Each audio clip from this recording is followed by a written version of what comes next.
અભય થઈને નિષ્પક્ષતાથી નિરપેક્ષ રીતે વાસ્તવિકતાનો અરીસો રૂપી સચોટ માહિતી લાવતો સત્યની સાથે અભય ટાઈમ્સ। સુરતના સચિન પોલીસ મથક ખાતે સચિન અને ભેસ્તાન વિસ્તારના સરપંચો તથા આગેવાનો સાથે સરપંચ પરિસંવાદ કાર્યક્રમનું આયોજન કરાયું હતું। ગુજરાત રાજ્યના પોલીસ મહાનિદેશક અને મુખ્ય પોલીસ અધિકારીની સૂચનાથી સુરતના સચિન પોલીસ મથક ખાતે સચિન અને ભેસ્તાન પોલીસ મથક વિસ્તારમાં આવેલા તમામ ગામના સરપંચ તથા ગામના આગેવાનો મળી 40 જેટલા લોકોની હાજરીમાં એક મિટિંગનું આયોજન કરાયું હતું।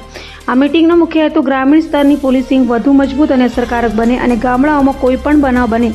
ત્યારે તેની જાણ સ્થાનિક પોલીસને તાત્કાલિક મળી જાય તેમજ પરિસંવાદમાં સરપંચો તથા ગામના આગેવાનોએ પોતાના ગામમાં પોલીસ અધિકારી ક્ષેત્રને લગતા કોઈ પણ બનાવ બને તો તાત્કાલિક પોલીસને જાણ કરવા પણ જણાવાયું હતું। સાહેબની સૂચના અને માર્ગદર્શન હેઠળ આજે સરપંચ પરિસંવાદનું આયોજન કરવામાં આવ્યું હતું, જેમાં સચિન અને ભેસ્તાન વિસ્તારના ટોટલ 15 ગામડાના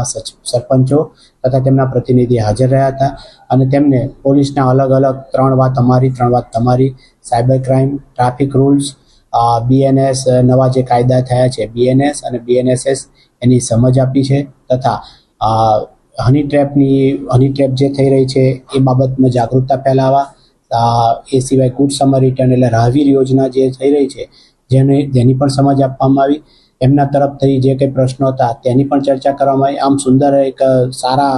અરસપરસ એક સંકલન જળવાઈ રહે એવી સરસ ભાવનાથી આજે એક પરિસંવાદનું આયોજન કરવામાં આવેલું હતું।